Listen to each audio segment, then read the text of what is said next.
episode yang sudah ditunggu-tunggu oleh ribuan, bahkan puluhan ribu, bahkan ratusan ribu, bahkan miliaran dari history buff di seluruh dunia di Son, ya kan? Ada bahasa Gen Z-nya ternyata. Ada bahasa Gen Z-nya lah, history buff. Karena sejarah itu sangat penting sekali untuk dipelajari, Son. Nah, lo tau gak kenapa? Kenapa? Kan banyak orang yang bilang, wah buat apa ngomongin masa lalu? Hidup mah di masa depan, move on dong Anda. Itu kan gitu. cinta, Hah? Itu kan cinta. Enggak. Maksudnya semuanya di dalam aspek kehidupan. Oh, kan? iya. Tapi ternyata masa lalu itu berulang, Son. Jadi mempelajari sejarah itu sebenarnya mempelajari masa depan juga sebenarnya, Son, gitu, Son. Ini prediksi maksudnya, bisa prediksi. Bisa prediksi dong. Oh, iya, benar. Dan karena Son ingin mengeluarkan ilmu dari Profesor Jang malam ini katanya ya kan. Sudah gatal jadi sudah BO-nya Profesor Jang hari ini ya. Benar. Jadi anggap aja di sini saya Profesor Jang dan bintang tamu gitu ya, teman-teman gitu ya. Oke. Jadi langsung aja kita panggilkan bintang tamu kita kali ini. Ini adalah the highest respect banget ya. Maksudnya untuk Profesor datang ke sini. Selamat datang. Profesor Dr. Anhar Gonggong. Selamat datang, Prof.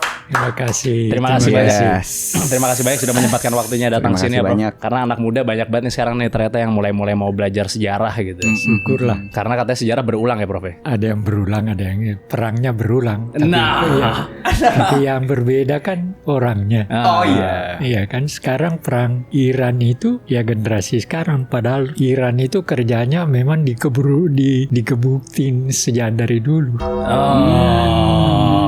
Sekarang Tapi baru orangnya meledak. kan generasinya udah berbeda. Generasinya udah berbeda. Iya, jadi setiap kali perubahan itu terjadi. Nah, itu dia. Jadi saya udah gak sabar ya soalnya untuk episode Lemhanas kali ini ya soalnya maksudnya saya ingin mengisi kepala saya dengan geopolitikan gitu. Jadi mendingan langsung aja kita mulai. Selamat datang di episode terbaru dari Di Atas 12.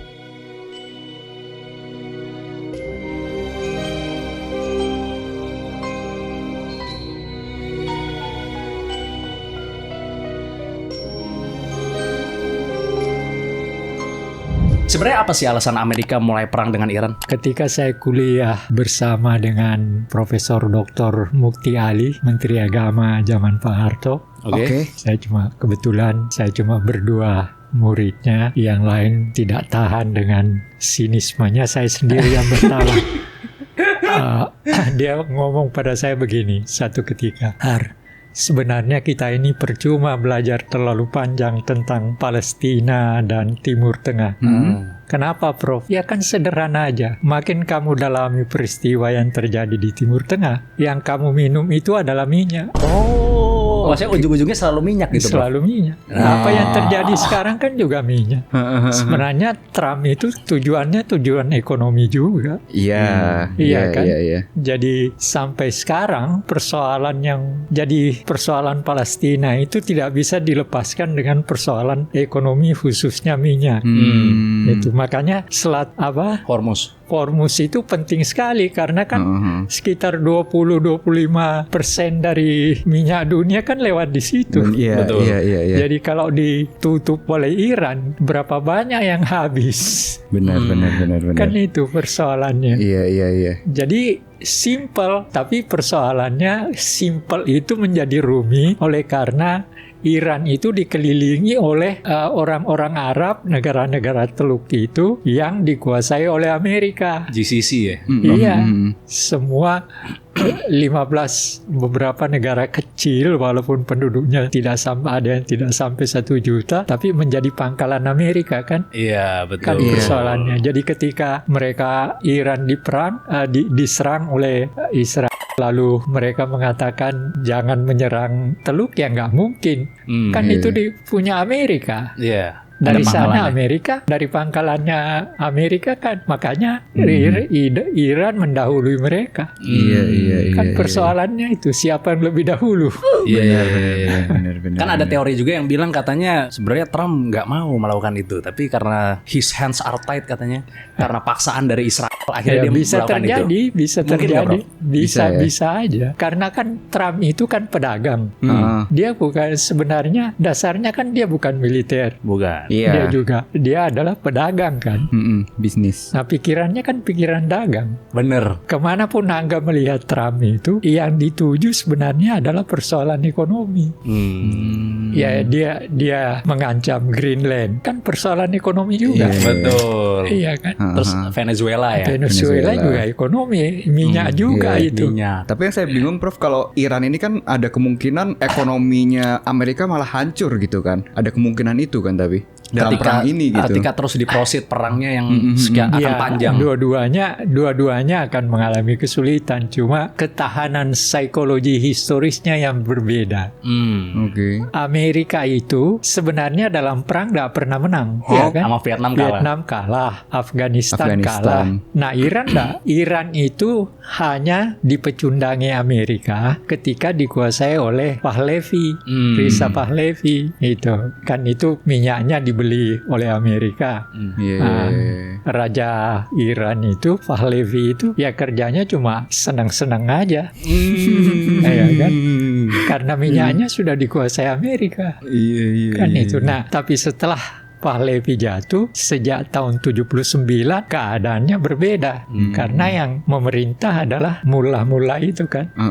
Ali Khamenei. Ali Khamenei. Khomeini yang merebut itu kan Khomeini. Khomeini itu kan orang dikejar Pahlavi. Terakhir dia pernah ke Amerika lalu kemudian ke Perancis. Ke Perancis itulah dia menang lalu pulang. Iya. Soalnya kalau misalnya dirunut sejarahnya ternyata Iran sama Israel pernah sedekat itu ya ternyata ya. Enggak. Masa sih? Iya. Katanya dulu Iran itu selalu menentang sejak dari dulu persoalan Palestina. Tidak pernah kompromi dia. Jadi orang salah mengerti sebenarnya. Banyak saya dengar berbagai orang yang tampil di TV berdialog malah bertengkar. Saya tahu. Keluar. kan sudah masuk lagi. Iya kan. Sebenarnya itu juga merusak dalam arti kata orang saya datang ke sini bukan untuk bertengkar tapi untuk berdialog. Kalau kita sudah bertengkar tidak ada yang benar. Iya kan, soalnya pikiran jernih sudah tidak keluar dari pertengkaran itu. Hanya sisa emosi aja. Emosi dan tidak ada gunanya. Betul. Tapi pada zamannya Shah Reza Pahlavi ya, itu kan maksudnya Iran bahkan membantu membangun intelnya Israel ya kan bersama CIA. Iya, itu karena memang sudah pecundangnya Amerika sama Israel kan terpotong setelah Revolusi. Khomeini kuasa. Nah, proses dari tahun 79 sampai sekarang yang namanya Iran itu kan diblokir melulu sampai sekarang. Ekonominya, apanya segala macam kan. Jadi tidak ada ruang bagi Iran yang di bawah mullah itu. Tetapi yang hebat apa? Di tengah-tengah dia di embargo, justru kemampuan tekniknya makin tinggi. Dan memang secara historis ada beberapa tokoh-tokoh besar mereka yang secara ilmu memang mempunyai kemampuan tertentu. Nah itu yang dikembangkan selama di embargo. Coba drone-nya itu Amerika harganya sekian ratus juta, $1 juta. Iran cuma 20 juta. Iya kan, dan dampaknya sama bahkan lebih. Jadi ada kecerdasan tertentu. Di samping itu daya tahannya terjadi oleh karena selama ini kan dia di embargo dan tentu saja menderita kan. Tapi dia tetap bisa bertahan. Betul. Karena apa? Ada sistem pasarnya dia. Jadi ada wilayah pasar di mana di situ beredar dan ternyata ini seperti yang pernah diberitahu saya oleh Pak Mukti Ali itu di Iran itu ada semacam kompleks pasar dan itulah yang menghidupi ekonomi ketika ketika di embargo dan itu yang menyebabkan sampai sekarang bertahan di tengah-tengah penderitaan dia bisa bertahan. Nah ini yang tidak dipahami ketika orang hanya melihat fisiknya saja, dia tidak melihat latar belakang. Istilah saya selalu psikologi historisnya yang tidak dipahami. Tapi kalau bicara sebelum tahun 1979 hubungan Iran dan Israel itu seperti apa ya Pak? Iya dengan Amerika kan Iran dikuasai oleh Amerika tentu saja dengan Israel berhubungan karena lewat Amerika sekutu jatuhnya ya. Iya kan, jadi bukan seperti sekarang juga Amerika sama Israel melawan Iran karena Iran menentang dia. Nah dulu ketika Pahlavi kan cecunguknya Amerika. Betul. Iya kan? Betul. dengan sendirinya kerjasama dengan Otomatis ya. itu juga menjadi persoalan bagi negara Teluk, negara-negara Teluk. GCC Sekarang tadi ya. akhirnya mereka berhubungan dengan Israel semua juga kan, karena Amerika. Betul. Ngakunya Kan netral ya. persoalannya itu. Nah, maka sekarang tapi itu tidak mungkin dilakukan. Tapi sebagai tuntutan dan sebagai suatu bentuk bahwa Anda keliru, Mustafa sekarang kan mengatakan semua pangkalan Amerika di Teluk Di ini ya. dihabisi. Ya, tapi itu kan tidak mungkin. Bukan tidak mungkin, kecil kemungkinannya. Karena bagi Amerika itu adalah tempat untuk mengambil minyak itu. Kan minyak, mereka negara Teluk ini kan minyak semua. Minyak semua ya. Minyak semua kan. Amerika menguasai minyak di situ. Jadi persoalannya kalau melihat latar belakangnya sederhana seperti yang saya pernah diajari oleh ahlinya gitu. Soalnya dibilang pangkalan militer juga kurang kuat ya buat bagi nggak siap perang mereka lah gitu ya. sekarang dalam perang ini ternyata apa yang terjadi? Negara-negara Teluk itu tidak bisa berbuat apa-apa. Amerika juga tidak bisa berbuat apa-apa kan?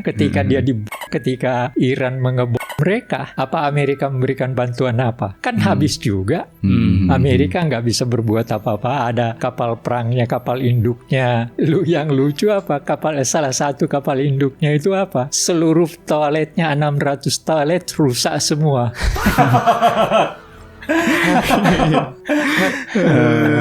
Kan lucu. Makanya ini apakah akan selesai dalam jangka waktu 2 minggu ke depan atau tidak? Karena persoalannya tentu saja Amerika sudah ada yang mau seperti Rusia, sudah mau menjadi penengah. Tapi Trump malah ngejek sama siapa Putin. Dia selesaikan Ukraina dulu lah. Iya kan? Udah 4 tahun ya? Udah 4 tahun Rusia Ukraina. Jadi tapi yang hebat siapa? Spanyol. Saya juga kaget. Oh gitu. Kenapa Spanyol? Spanyol kan seharusnya menjadi temannya Amerika di NATO. Iya kan? Tapi dia paling menentang. Malah sekarang duta besarnya dari Israel ditarik kan secara permanen. Maksudnya ditarik? Iya, dia berhenti hubungan diplomatiknya. Dengan duta besarnya ditarik secara permanen karena menentang Israel dan Amerika menyerang Iran. Iya. Terus ada juga teori yang bilang katanya ini alasannya Amerika nyerang Iran tuh katanya gara-gara si Trump udah kehilangan kekuatan katanya Prof. Iya, powernya. Enggak, itu ada persoalan yang dihadapi oleh Trump di dalam negeri. Nah, iya. Ada 2 Apa itu? persoalan seksual. Epstein. Dan persoalan pajak. Dia kan pedagang. Dia menipu dengan macam-macam, tidak membayar pajak biasa kan. Pedagang kan begitu. Nah, 2 faktor ini. Netanyahu kalau dia kalah juga menghadapi 2 persoalan. Di dalam negeri juga dia persoalan. Di luar negeri Mahkamah Internasional meminta untuk ditangkap. Jadi 2 orang ini adalah orang punya masalah. Jadi kalau dia tidak bertahan, mau apa lagi? Makanya satu-satunya cara paling mudah adalah perang gitu ya, maksudnya itu. ya. Biar semua bersatu di belakangnya Trump. Seakan-akan seperti itu. Tapi kelihatannya rakyat Amerika juga udah mulai sadar bahwa ini buat kita perang ini nggak berguna gitu. Tadinya yang mendukung 40%, sekarang yang mendukung sudah naik 60%. Yang mendukung mendukung Palestina. Mendukung Iran. Artinya hentikan perang dengan Iran. Petisi gitu. Iya, karena di sana banyak pasifis juga sih ya, orang-orang yang nggak suka perang gitu. Iya. Tapi anehnya Prof, di sini anak muda banyak yang, waduh, saya nggak sabar kita ikut perang katanya. Ini pasti nggak paham nih di perang tuh apa aja yang terjadi nih Prof nih. Orang Indonesia anak muda, keadaan kita itu tidak baik-baik juga. Dampaknya pasti besar nanti. Harus dicerahkan nih nama Prof ini. Dampaknya besar. Minyak pasti jadi masalah walaupun Menteri Bahlil teriak-teriak bahwa kita masih sanggup. Iya, taruhlah. Tapi berapa lama sanggupnya? Sampai habis Lebaran, Prof. Habis mudik. Selesai balik mudik sini harganya naik langsung. Iya. Sekarang you bisa bayangkan harga cabai sekarang 150. Cabai loh di beberapa pasar tuh. Saya lihat di TV. Beras juga parah katanya naiknya ya. parah pasti, karena kan bagaimanapun di samping kegagalan perkebunan kita karena macam-macam udara itu kan membawa pengaruh tertentu. Nah, dengan sendirinya kalau di dalam negeri ada persoalan kegagalan panen misalnya, itu jadi persoalan. Kalau satu faktor saja cabai gagal panennya, itu kan sudah satu persoalan walaupun kelihatannya kecil ya. Betul. Tapi kan kita tidak bisa makan tanpa cabai. Iya, orang Indonesia selalu pakai cabai semua ya. Iya. Ya benar sih, Pak. Anda makan tempe di Jogja tanpa cabai nggak bisa. Mendoan ya. Iya benar. Tapi apa aja hal-hal yang nggak enak yang bakal terjadi sih kalau misalnya perangnya tuh sampai ke sini gitu? Nggak akan sampai ke sini. Kalau dampaknya ya artinya persoalan minyak, persoalan hal-hal tertentu seperti ketika Ukraina dengan Rusia kan kita persoalan gandum. Ada ya ternyata persoalan ya? Kok kita nggak tahu? Maksudnya harga bahan pokok atau bahan pokok gandum itu kan bahan pokok buat kita. Naik itu harganya? Naik. Kenapa maksudnya? Kan Ukraina salah satu penghasil gandum. Oke. Jadi dampaknya akan lebih banyak ekonomi ya? Akan banyak ekonomi. Persoalannya memang selalu ekonomi. Kalau persoalan perang itu tidak, taruhlah sekarang berlangsung lama, itu tidak akan. Yang penting itu ekonominya. Dan yang selalu melahirkan perang itu selalu ada dua. Yang melahirkan perang itu merasa dirinya hebat, kuat, dan kedua ekonomi. Ya seperti sekarang Trump itu beranggapan Trump sama Israel paling-paling diserang 3 hari udah habis tuh. Nyerah paling. Iya nyerah. Malah kepala pimpinan delegasinya Amerika rapat di Swiss dengan dengan Iran kan mengatakan kok Iran tidak menyerah. Padahal kapal induknya sudah 2. Amerika kan bawa 2 kapal induk, tapi kan disuruh menyerah, siapa yang mau? Nah, apa yang menyebabkan itu? Ya psikologi historisnya Iran yang memang hebat. Dan ini tadi malam kemarin atau tadi saya nonton Luhut mengatakan begini. Ini perang panjang karena apa? Karena dan ini perkataan Luhut. Karena Iran itu kuat, karena dia punya latar belakang sebagai bangsa Persia dan Arya.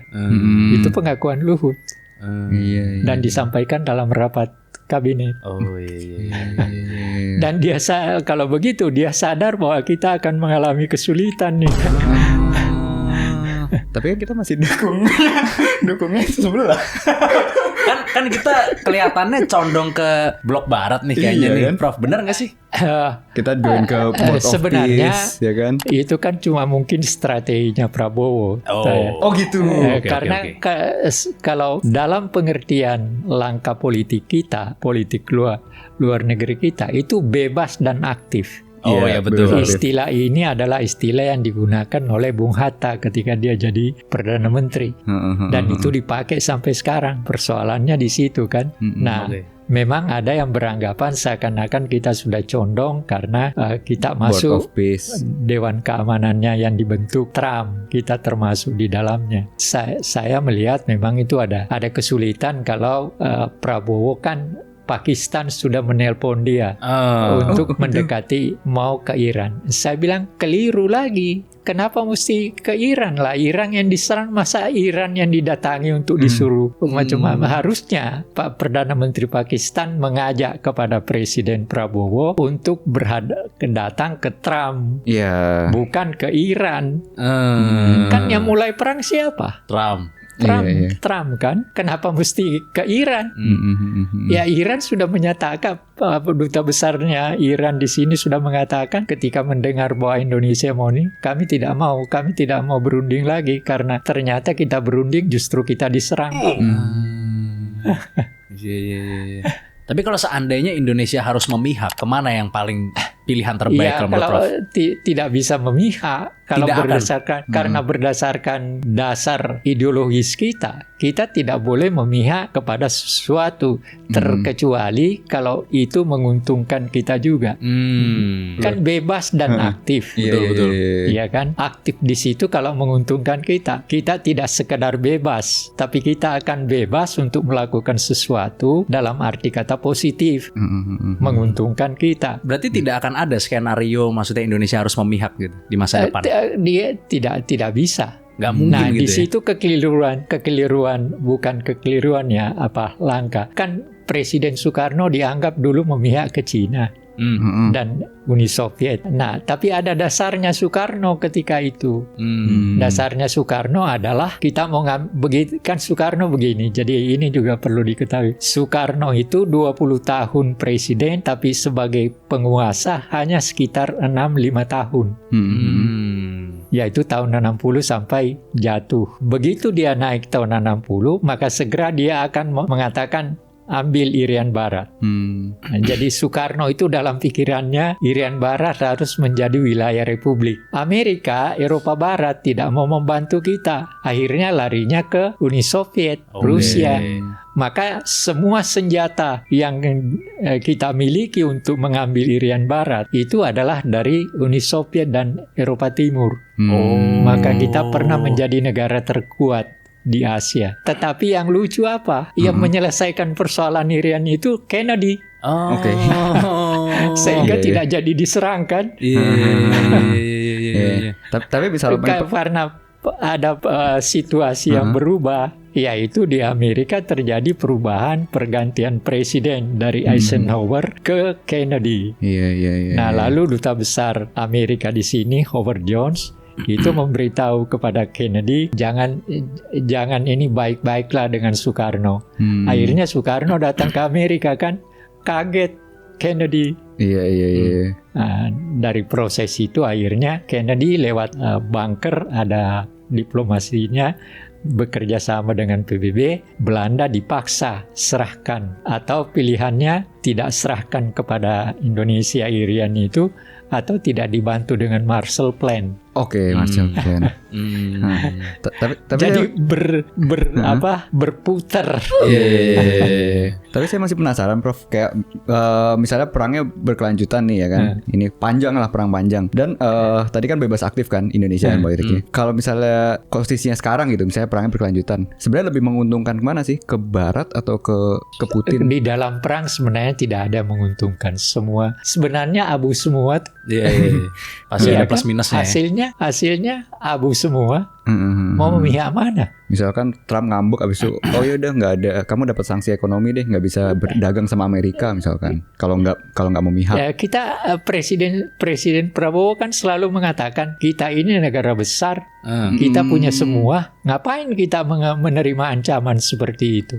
Kalau kita memang hebat. Berarti nggak mungkin ada ya kejadian di mana Indonesia harus memihak tuh tidak mungkin. Saya kira kecil kemungkinannya. Dan kalau memihak, contohnya sederhana. Ketika sekarang orang-orang Islam, MUI misalnya, sudah minta Prabowo mundur dari Dewan Perdamaiannya Trump. Itu sudah satu persoalan itu yang harus dipikirkan. Dia internal udah teriak-teriak lah ibaratnya ya. Iya. Susah sih kalau kayak gitu berarti ya. Bisa ada keributan di dalam juga ya Prof ya maksudnya. Iya. Saya tidak tahu apa alasannya, walaupun Menteri Pertahanan kita Jenderal Safri Samsudin kan Panglima TNI mengeluarkan siaga 1. Iya kan.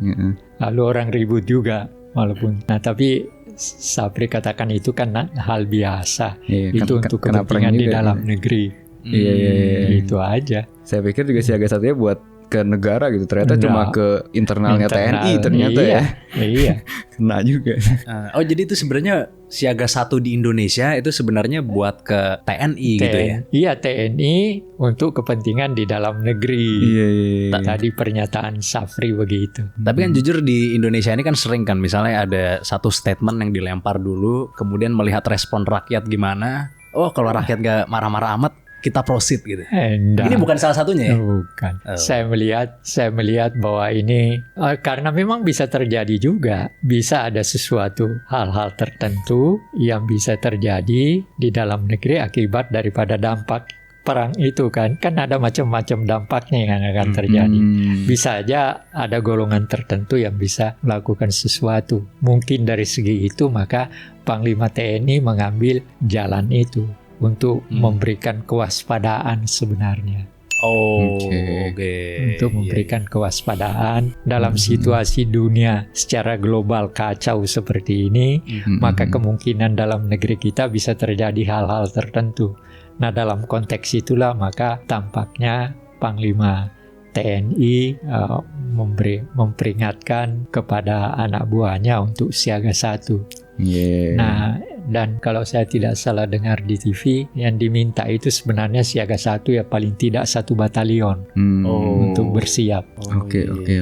Tapi benar kata lu tadi sih, maksudnya yang kalau yang ngetes air tuh gue percaya juga sih. Ini anggapannya yang kayak inilah board of peace inilah. Jadi kan ngecek dulu nih, kita join board of peace, rakyat gimana ya kan. Terus satu lagi join BRICS, rakyat gimana. Tapi kalau ngeliat kenyataannya sekarang, ya orang condongnya BRICS sih berarti ya. Kan BRICS nggak begitu komplain banyak kan sebenarnya. Maksudnya rakyat Indonesia. Rakyat tidak tampak. Hanya kalau diadakan survei, saya yakin bahwa sebagian besar rakyat kita mendukung Iran. Iya. Itu saya yakin. Berdasarkan, ya ini bukan, saya nggak punya lembaga penelitian, tapi sebagai seorang yang melihat secara observasi saja, saya mempunyai keyakinan bahwa kalau diadakan survei pasti polling gitu ya. Polling pasti mereka setuju sama Blok Iran. Blok ini. Iran. Putin. Kalau Cina gimana posisinya di perang ini, Prof? Siapa? Cina sama dengan posisinya dengan ini. Sebenarnya Cina itu juga ada persoalan dengan Amerika, dengan Cina Selatan kan, Taiwan bukan? Termasuk Taiwan dan Cina Selatan juga. Itu bisa bentrok juga. Persoalannya Trump juga marah sama Cina. Dalam arti Greenland mau diambil oleh Trump itu kan karena Rusia dan Cina oleh pemerintah otonomnya Greenland memberi kesempatan untuk bermain ekonomi di sana. Trump tidak mau. Cina mau beli-beliin tanahnya kalau nggak salah ya. Segala macam yang bisnis. Trump tidak boleh. Makanya dia katakan kalau berani saya ambil. Eropa Barat marah kan? Eropa Barat marah. Mungkin itu salah satu faktor mengapa Inggris misalnya separuh hati saja mendukung.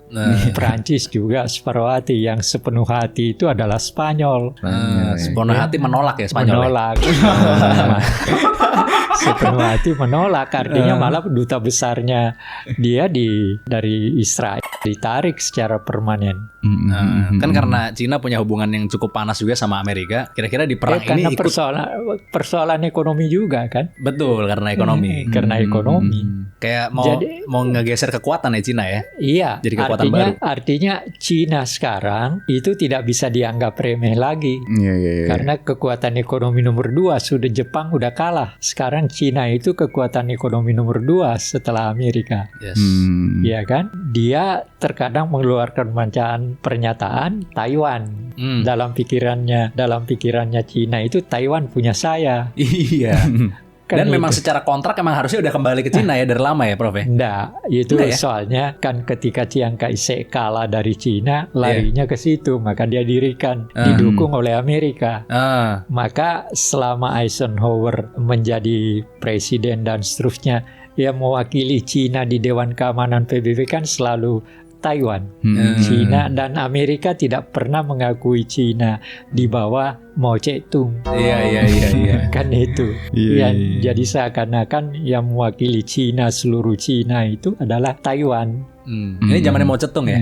Zamannya Mao Zedong. Gitu ya. Jadi berarti stance-nya Cina sekarang berarti kan di seberangnya Amerika lah. Mereka sama-sama nggak suka satu sama lain kan. Tapi di perang ini ada nggak? Di mana posisinya Cina maksudnya? Cina secara tidak langsung mendukung Iran. Iran sama dengan Rusia. Dengan Rusia. Oke. Saya dengar entah benar atau tidak, sebagian besar dari senjata tertentu itu dari Cina. Oh, manufakturnya ya. Ada sokongan, enggak ada Tapi sokongan. sebenarnya begini, ini perang ini sebenarnya yang untung siapa? Nah, siapa tuh? Yang buat senjata. Iya betul, pengusaha alutsista ya. Pengusaha.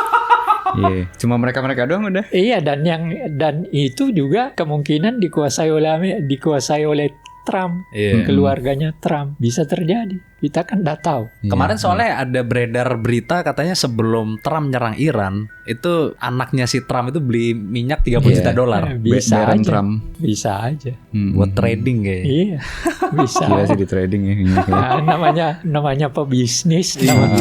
Trump itu kan makanya saya ketawa ketika dikatakan bahwa Trump turun gunung memimpin perang ke Iran. Saya pikir dari mana kemampuan strateginya seorang pedagang menjadi seorang militer. Iya. Berarti kalau Iran lawan Amerika ini siapa yang menang kalau menurut Prof? Iya, sekarang dalam keadaan ini sebenarnya Trump sudah tersudut. Kalau dilihat dari latar belakang, sejak sebelum Masehi, Hammurabi itu selalu menguasai situasi di sekitarnya. Dan itu adalah nenek moyang Iran. Orang Persia nggak pernah kalah katanya. Orang Persia nggak pernah kalah. Apa dampak ekonomi ke Indonesia gara-gara perang Iran-Israel ini? Iya, satu kan sudah minyak. Pasti kena. Belum lagi yang lain. Tapi kalau seandainya taklimat atau pernyataan yang keluar dari mulut Prabowo adalah Indonesia siaga 1, ini seandainya aja. Kita ngomong hypothetical. Apa dampaknya kepada rakyat Indonesia? Seandainya itu terjadi. Apakah lebih banyak tentara di jalan misalnya atau apa? Saya kira itu malah menakut-nakuti. Jadi ada teknik tertentu, strategi tertentu dari mereka kalau itu kita kena dampaknya. Begitu lihat berita nuklir ditembakkan, langsung saya bertobat. Gitu harus. Langsung, harus nggak ada waktu lagi.